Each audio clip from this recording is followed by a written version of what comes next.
Table 4. Gusto kong makausap ang chef niyo. Sandali lang po.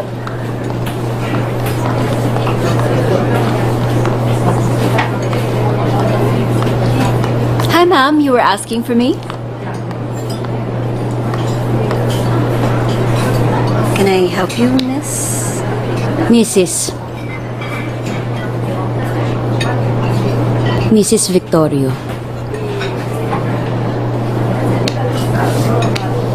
Can I help you? May irereklamo ako sa pinapakain mo sa asawa ko.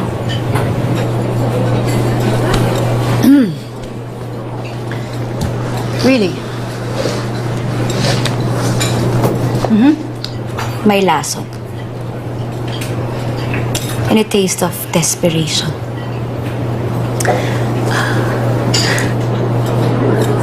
However you think it tastes, your husband seems to like it.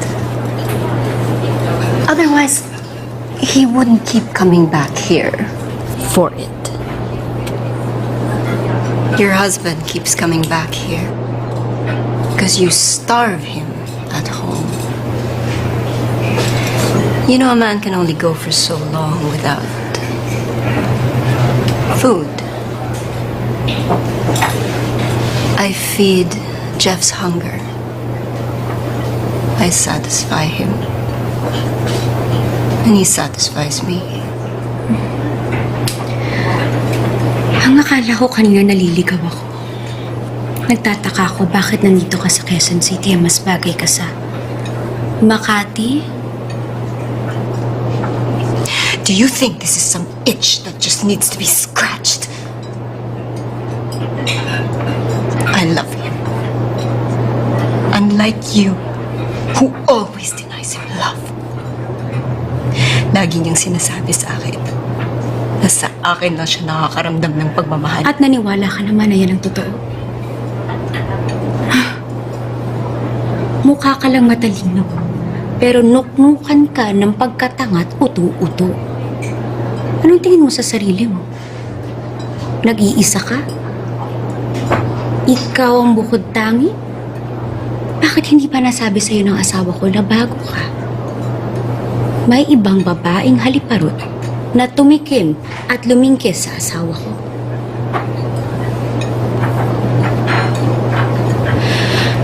Ngayong alam mo na ang totoo. Mahal mo pa rin ba siya? Kung marami na kaming nagmahal sa kanya, take it as a sign that he cannot stand you. You have nothing to hold on to. I have every reason to hold on and to fight for my husband. I am his wife. Lahat ng karapatan nasa akin. Pinaglalaban ko ang pagmamahal na binigay ko. Ang buhay na pinaghirapan ko. Pangarap na binuo ko at higit sa lahat ang anak ko. Ang pamilya ko, pamilya namin na winawasak mo. Ikaw, anong pinaglalaban mo? Yang kati mo? Can you not make a scene? Can you not my husband?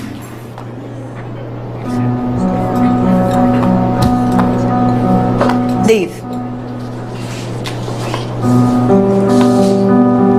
Hindi pa ako tapos. at anong gusto mo? Sampalan? Sa bunutan? Yun ba ang gusto mo? Kung yun ang gusto mo, pwede ko yun ibigay sa'yo, pero hindi ko gagawin. Ayokong mahawa sa kadumihan mo. Wala akong dalang panglinis. Tigilan mo ang paglalandi sa asawa ko. At kung siya, ayaw niyang tumigil. Pwede kong kalimutan ang pagiging edukada ko. Kakalad ka rin kita palabas hanggang matapos ako sa'yo. At ikaw, kakailanganin mong iparitoke ang kakapalan ng pagmumukha mo na iinit.